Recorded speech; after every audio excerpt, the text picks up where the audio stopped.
ونصلي ونسلم على رسوله الكريم أما بعد أعوذ بالله من الشيطان الرجيم بسم الله الرحمن الرحيم من عمل صالحا من ذكر أو أنثى وهو مؤمن فلنحيينه حياة طيبة صدق اللہ العظیم ان اللہ وملائکتہ یصلون علی النبی اللہم صلی علی سیدنا ومولانا محمد معدن الجود والکرم وآلہ وصحبہ وبارک وسلم۔ حمد و صلاۃ کے بعد آج رمضان المبارک کی 27ویں رات ہے۔ امام اعظم ابو حنیفہ رحمۃ اللہ علیہ سمیت بہت سارے بزرگ یہ فرماتے ہیں کہ یہی لیلۃ القدر کی رات ہوتی ہے، اگرچہ وہ اس بات کو طے نہیں کرتے لیکن فرماتے ہیں یہی اکثر ہم نے اسی مقام پر لیلۃ القدر کو پایا ہے۔ نبی رحمت علیہ الصلاۃ والسلام نے صحابہ کرام علیہم رضوان کے سامنے گزشتہ امتوں کے احوال ذکر فرمائے کہ 1000 سال ان کی عمریں ہوتی تھی، 1500 سال تک وہ زندہ رہتے تھے۔ تو صحابہ کے دلوں میں تجسس پیدا ہوا کہ اگر عمر 1000 سال ہوگی تو نماز بھی تو 1000 سال ہی پڑھیں گے نا، اگر عمر 1500 سال ہوگی تو روزے، عبادتیں، یہ سارے کام بھی تو بڑے زیادہ کرتے ہوں گے۔ تو یہ شوق جب پیدا ہوا تو اللہ کریم نے فرمایا کہ محبوب میں ایک رات دیتا ہوں، لیلۃ القدر خیر من الف شہر، جو رات ایک ہوگی پر 1000 مہینے سے بہتر ہوگی، 1000 مہینے سے۔ یہ رات اگر کسی کو میسر آ جاتی ہے اور پھر وہ صدق دل کے ساتھ، یعنی توجہ کے ساتھ، انہماک کے ساتھ، احتساب کی نیت سے، گناہوں کی معافی کی نیت سے اگر وہ اس رات کا قیام کرتا ہے، عبادت کرتا ہے، ذکر کرتا ہے، دعا کرتا ہے، تو محبوب کریم علیہ السلام نے وعدہ فرمایا ہے کہ اللہ اس کے پچھلے سارے گناہوں کو معاف فرما دے گا۔ دین، شریعت، قرآن، اسلام یہ بحث کرنے نہیں آیا دنیا میں۔ علماء جو بحث کرتے ہیں وہ توضیحات کے لیے، تشریحات کے لیے، تفاسیر کے لیے، وہ ان کا مقام ہے، لیکن ہم جو عوام بحث کرتے ہیں تو سمجھ لیں کہ دین بحث کرنے کے لیے نہیں آیا، دین تو عمل کرنے کے لیے آیا، اس پر عمل کیا جائے گا، عمل کی کوشش کی جائے گی۔ اور قرآن مجید نے کہا من عمل صالحا من ذکر او انثی، جو کوئی بھی اچھے عمل کرے چاہے وہ مرد ہو یا عورت ہو، وہو مؤمن، شرط یہ ہے کہ وہ مومن ہو، فلنحیینہ حیاتا طیبہ، فرمایا ضرور ہم اسے پاکیزہ زندگی عطا فرما دیں گے۔ جو عمل والے لوگ ہوتے ہیں انہیں اللہ کون سی زندگی دیتا ہے؟ حیات طیبہ، پاکیزہ زندگی۔ اللہ پاک، صاف ستھری، غلاظتوں سے پاک زندگی دیتا ہے جو بندہ عمل کرتا ہے۔ توبہ کا مطلب یہ ہوتا ہے کہ میں پچھلے گناہ پہ شرمندہ ہوں اور آئندہ نہ کرنے کا پکا وعدہ کرتا ہوں۔ انسان ہے، وعدے کے باوجود بھی کہیں غلطی کر لیتا ہے تو اللہ معاف کرنے والا ہے، لیکن وہ ساری رات روتا رہا، ہر مسجد سے چیخنے کی آواز آئی، اس نے ساری رات مسجد میں رو کے گزاری، لیکن جھوٹ چھوڑنے کا اس کا ارادہ ہی کوئی نہیں۔ وہ تو کہہ رہا ہے 3 دن کا رمضان رہ گیا ہے، پھر میں نے دیکھ نہیں لینا تمہیں۔ فساد چھوڑنے کا اس کا پروگرام ہی کوئی نہیں۔ وہ تو میاں طے شدہ بات ہے کہ سویرے وہ دکان پہ جائے گا اور صبح جو بیسن بیچے گا نا سموسے اور پکوڑے کے لیے، اس میں بھی ملاوٹ کرنے کا ارادہ رکھتا ہے۔ تو یہ ساری رات توبہ توبہ کہنے کا کیا مطلب ہوا؟ کھل کے ساری رات اس نے توبہ توبہ کی۔ حضرت عمر فاروق رضی اللہ تعالیٰ عنہ کے بارے میں امام ابن جوزی نے لکھا ہے کہ رات کو نا گھر کے اندر بیٹھے بیٹھے اچانک رو پڑے حضرت عمر، 62 سال عمر ہے، خلافت کے آخری ایام چل رہے ہیں، تو رو پڑے ایسے ہی گھر میں بلا وجہ ہی۔ آپ کی اہلیہ نے، زوجہ نے بیٹے کو اٹھایا، فرمایا پتہ کرو تمہارے باپ کو کیا مسئلہ ہے، کہیں کوئی تکلیف تو نہیں، درد تو نہیں، صاحبزادے آئے؟ ابا جی کیا بات ہے؟ فرمایا اماں کو بلاؤ۔ سب لوگ جمع ہو گئے تو جناب عمر فاروق رضی اللہ تعالیٰ عنہ فرمانے لگے کہ بیٹھو میرے ارد گرد۔ سب بیٹھ گئے تو فرمانے لگے آج جب میں مسجد سے نکلا تھا تو میرے نبی پاک کے سچے صحابہ، سچے رسول کے سچے صحابہ، حضور کے سچے غلام یہ کہہ رہے تھے کہ عمر بڑا ہی اچھا ہے، عدل والا ہے، انصاف والا ہے، تو ابا جی اس میں رونے والی کیا بات ہے؟ تو فرمانے لگے ڈر یہ لگتا ہے کہ باہر تو میں اچھا تھا، کہیں گھر میں تو نہیں کوتاہیاں کرتا رہا۔ میری بات پہ توجہ کرنا، کہیں گھر میں آپ باتیں سن لیں تو شاید جتنی میں کرتا ہوں دوسرا کاری کوئی نہ سکے، لیکن جب عمل کے راستے پہ ہم نکلتے ہیں تو وہ مسدود ہے، وہ بند ہے۔ عمل کس نے کرنا ہے؟ آپ کوئی آیت پڑھیں تو یہاں غلطی نکالنے والے 20 لوگ مل جائیں گے، 20 لوگ، لیکن اس آیت پہ عمل کرنے والے کتنے ملیں گے؟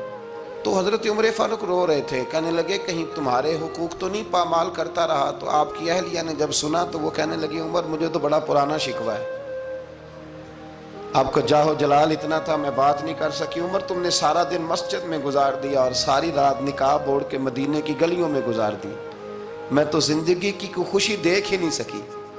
چاہ تو میرے اندر بھی تھے نا کہ میرا شوہر کچھ گھڑیاں بیٹھتا، کہیں مجھے لے کے جاتا، تو میں تو کچھ نہیں دیکھا، مجھے بڑا شکوہ ہے۔ تو حضرت عمر کہنے لگے چل اللہ کی رضا کے لیے معاف کر دے۔ بھئی معافی بیوی سے نہیں مانگی جا رہی، معافی اپنی غلطی کی مانگی جا رہی، یہ سمجھ لیں۔ بیوی کے لیے تو خاوند کا بہت بڑا مقام ہے نا، لیکن یہاں غلطی کس بات کی ہے؟ اپنی کمزوری پر غلطی کا اعتراف کر کے معذرت کا سوال کیا جا رہا ہے۔ تو حضرت عمر کہنے لگے معاف کر دے، تو اہلیہ کہنے لگی میں نہیں معاف کرتی، میری شرط پوری کریں۔ فرمایا وہ کیا؟ فرمانے لگی قیامت میں جب اللہ آپ کے لیے جنت کا حکم دے گا تو آپ میری سفارش کریں گے اللہ کی بارگاہ میں؟ سفارش کریں گے کہ یا اللہ مجھے کپڑے دھو کے دیتی تھی، میری عزت کی حفاظت کرتی تھی، میرے بستر کو پاک رکھتی تھی، کہیں گے؟ تو حضرت عمر فرمانے لگے تیرے ساتھ وعدہ رہا، رب نے اگر عمر کو اپنے فضل، اپنے کرم اور اپنے محبوب کے صدقے جنت دی تو عمر تیرے بغیر جنت میں نہیں جائے گا۔ عمل کا رستہ، عمل کا رستہ دیکھیں نا، 2 دفعہ استاد بات کرتا ہے، 2 دفعہ، اور کوئی زیادہ، ایک تو ہے نا کہ ایم اے اور جناب ایم ایڈ اور ایم فل اور پھر پی ایچ ڈی قسم کا استاد، ایک وہ جو matric P T C teacher ہے نا، وہ 2 دفعہ اسٹوڈنٹ کو کام کہے تو تیسری دفعہ وہ ناراض ہو جاتا ہے، کہتا ہے میں 2 دفعہ کہا ہے۔ بچے کو آپ 2 دفعہ کہتے ہیں اور اگر تیسری دفعہ کہنا پڑے تو غصہ آتا ہے نہیں آتا؟ بھئی تو نے اتنی دفعہ کہا تو سمجھ نہیں رہا بات کو۔ اور اگر اللہ کریم قرآن مجید میں سینکڑوں دفعہ کہے نماز پڑھو، سینکڑوں دفعہ، اور یہ بہانے کر رہا ہے، یہ بھی پروگرام بنا رہا ہے، پھر کہتا ہے میں بے چین رہتا ہوں، میں بے قرار رہتا ہوں۔ عمل کا رستہ اس کو اختیار کریں، آپ سکون میں رہیں گے۔ بد عمل آدمی اور بے عمل آدمی یہ ہمیشہ پریشان رہتے ہیں، ہمیشہ۔ عمل کریں، توبہ کریں تو پھر بدل جائیں، پھر تبدیلی آئے، اور یہ کوئی مشکل کام نہیں، جو بدلنے والے تھے وہ بدل گئے، بڑا کچھ کرتے تھے پر پھر وہ لوگ بدل گئے۔ حضرت فضالہ رضی اللہ تعالیٰ عنہ کہتے ہیں کہ میں بڑا دلدادہ تھا عورتوں کا، اور میرا ماحول یہ تھا کہ میں قتل بھی کر لیتا تھا، معاذ اللہ چوری بھی کر لیتا تھا، اور رات میری طبیعت تھی معاذ اللہ نئی سے نئی عورت کے پاس جانا۔ کہتے ہیں ابو جہل نے اعلان کیا کہ جو نبی پاک علیہ السلام کا سر اقدس معاذ اللہ کاٹ کے لائے گا، نقل کفر، کفر نہ باشد، 100 سرخ اونٹ انعام ملے گا۔ تو میں نے ارادہ کر لیا کہ میں بہت سارا انعام حاصل کروں گا۔ قرآن مجید میں نا اللہ فرماتا ہے کہ بہت سارے لوگ ایسے ہیں جنہیں اگر میں رزق میں کشادگی دے دوں، زیادہ پیسے دے دوں، فرمایا باغی ہو جائیں، وہ سرکش ہو جائیں۔ یہ بہت سارے لوگوں کو جو اللہ تبارک و تعالیٰ اعتدال میں رکھتا ہے تو یہ ان کے لیے بہتر ہے۔ ہر بندہ دولت کے ہوتے ہوئے نیک ہو سکتا، تو یہ اللہ اگر رکھتا ہے نا اعتدال میں تو شکر کرے اللہ کا، ورنہ تو لوگ عیاشیاں کریں، پتہ نہیں کیا کچھ کر گزرے۔ تو حضرت فضالہ کہتے ہیں کہ میں نے خنجر تیار کیا اور میں نے بغل میں اس کو چھپایا، اوپر میں نے چادر اوڑھ لی۔ اب مجھے پتا تھا ظہر کی نماز کے بعد نبی پاک صلی اللہ علیہ وسلم طواف کعبہ کے لیے، بیت اللہ شریف کے طواف کے لیے جاتے ہیں۔ کہتے ہیں میں بھی اس طرف بڑھا، رستے میں نا وہ خاتون جس کے گھر میں نے رات آنا تھا، میں نے دروازے پہ دستک دی، میں نے کہا کہ تیار رہنا، تیار رہنا، آج میں بڑے پیسے لے کے آؤں گا۔ اسے میں نے یہ کہا اور پھر میں چلا گیا بیت اللہ شریف کا طواف کرنے۔ کہتے ہیں اللہ کے محبوب بھی طواف کر رہے تھے تو میں نے بھی طواف شروع کر دیا۔ ارادہ یہ تھا کہ جہاں نبی پاک علیہ السلام میرے قریب سے گزریں گے تو موقع پا کر میں حضور کے جسم اقدس پر خنجر کھونپ دوں گا اور معاذ اللہ شہید کر دوں گا۔ کہتے ہیں حضور ایک دفعہ بھی میرے پاس سے گزرے تو میں ہمت نہ کر سکا، دوسری دفعہ بھی پاس سے گزرے تو میں ہمت نہ کر سکا، تیسری دفعہ بھی گزرے تو میں ہمت، نبی کریم صلی اللہ علیہ وسلم 2-3 دفعہ گزرے تو فرماتے ہیں کہ مجھے موقع نہ ملا، اس لیے کہ حضور فرماتے ہیں اللہ نے روب کے ساتھ میری مدد فرمائی، دشمن پر میرا روب طاری ہو جاتا ہے۔ فرماتے ہیں جب چکر پورے ہو گئے تو محبوب کریم نہ چھٹے چکر پہ فرمانے لگے فضالہ چکر ایک رہ گیا ہے، بے خبر ہو جو غلاموں سے وہ آقا کیا ہے، ایک پھیرا رہ گیا ہے۔ کہتے طواف مکمل ہو گیا تو محبوب میرے قریب آئے، فرمایا وہ کام کرتے کیوں نہیں جس کے لیے آئے تھے؟ میں نے عرض کی یا رسول اللہ کون سا کام، کیسا کام؟ اندر تو چور تھا نا، بانج فقیروں کسے نہیں ماریا اے ہوئی چور اندر دا، اندر چور تھا نا۔ کہتے ہیں حضور نے مجھے کندھے سے پکڑ کے ہلایا، فرمایا کرتے کیوں نہیں؟ جب حضور نے ہلایا تو وہ خنجر بھی پیروں میں گرا اور میں بھی رسول اللہ کے پیروں میں گر گیا۔ میں نے کہا حضور مجھے کلمہ پڑھا دیں۔ کہتے ہیں حضور نے پہلے میرے دل پہ دست مبارک پھیرا، پھر میرے نبی نے مجھے کلمہ پڑھا دیا۔ اب نہ مرید ہونے والا کہتا ہے کہ جی آہستہ آہستہ میں ٹھیک ہو جاؤں گا، اب وہ آہستہ آہستہ کا کیا ترجمہ ہے یہ بالکل سمجھ نہیں آتی۔ بھئی کسی بندے سے 5 لاکھ روپیہ لینا ہے تو اس سے وہ کہتا ہے جی میں آہستہ آہستہ دوں گا، 500 روپیہ دے دیا کروں گا روز کا، تو کہتے ہیں میری رقم خراب ہوتی ہے، پورے دو۔ اور نیکی کی بات جب آتی ہے تو کہتے ہیں حضرت صاحب دین اتنا سخت نہیں ہے، میں آہستہ آہستہ ٹھیک ہو جاؤں گا۔ اب میں مغرب عشاء پڑھنی شروع کر دیا میں نے، اب میں تسبیح لے لی ہے، کل میں نے بھی آہستہ آہستہ میں ٹھیک ہو جاؤں۔